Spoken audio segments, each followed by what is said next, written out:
এই উমর, তোর এই ফুলাফানে গিয়া বিল্লালের এই মানবিক কাজে বাধা দিছে কে রে?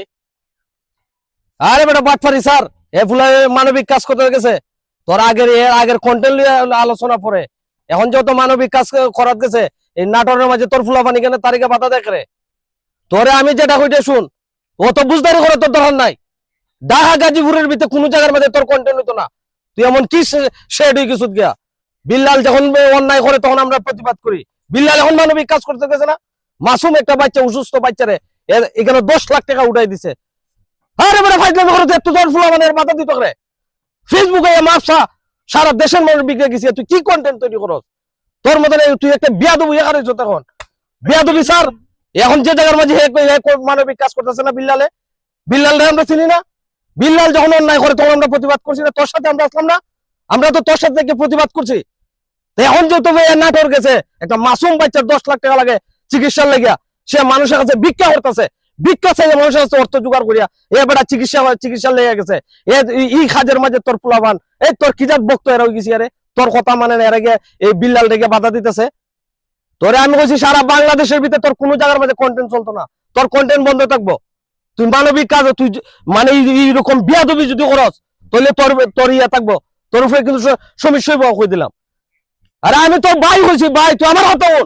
তুই অত ভাগনামি করার দরকার নাই তোর। তোরে আমি কইছি ফেসবুক আইয়া মাপসা, ফেসবুক আইয়া কইটা ভুল স্বীকার কর। এই ধরনের কাজ তুই করিস না। তোর এই কাজের কারণে কি হয়েছে জানোস বেটা? বিল্লালি পর্যন্ত 25 বার আমার ফোন দিছে, একটার পর একটার পর ফোন আইতাছে। আমি এখন গ্রামের বাড়িতে আইছি। আমি আজকে রাতের ভিতরে ঢাকা ঢুকতেছি, ঢাকা ঢুকে এটা মিট করতেছি। তুই ইমিডিয়েটলি ফেসবুকে ঢুকে এটার মধ্যে একটা ভুল স্বীকার কর। মানবিক কাজে বাধা দিবে না, সে কন্টেন্ট বানাও। সে যদি অপরাধ করে এটা আমরা দেখবো।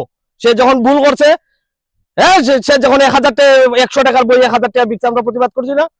এখন যে তো মানবিক কাজ করতেছে, তুই মানবিক কাজে সহযোগিতা কর। তুই মাফ চাই কেন ফেসবুকের মধ্যে ইয়া? এই উমর, সাবধান করে দিলাম, তোর তো মাখনামি দরকার নাই।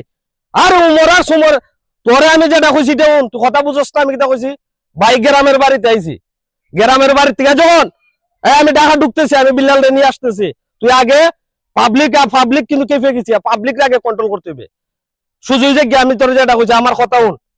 মাথা ঠান্ডা রেখে যদি সোশ্যাল মিডিয়া থেকে যদি টেকা কামাই করে যদি পেট ফালতে হয়, তো তুই আমার কথা শুন, মাথা ঠান্ডা রেখে ভুল স্বীকার কর, তাহলে মানুষ মাফ করে দেব। মানুষ কিন্তু দর্শক কেঁপে গেছি কিন্তু। তাক আর কোনো কথা নাই, তুই যা, তোর আমি যেটা খুঁজি এটা করকে যা, ফেসবুক হইকে মাফ চা।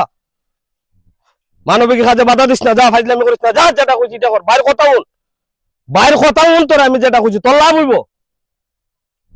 নাইলে মানুষ কিন্তু বয়কট করা শুরু করে দিছে, কিন্তু বয়কট কিন্তু শুরু হয়ে গেছে কিন্তু। তুই আমার কথাটা শুন। ও তোর ঘর দরকার নাই, তোর ঘর দরকার নাই, তোর কাজ তোর আমি যেটা খুঁজি এটা কর। ভাই ঢাকা ঢুকতেছি, আজকে রাত্রে ঢুকবো।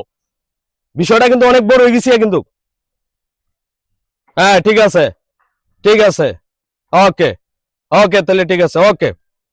ভালো থাক, আর কথা হতো আর কথা বাড়ানোর দরকার নাই। আমি রাত্রে ঢুকতেছি ঢাকা, ওকে।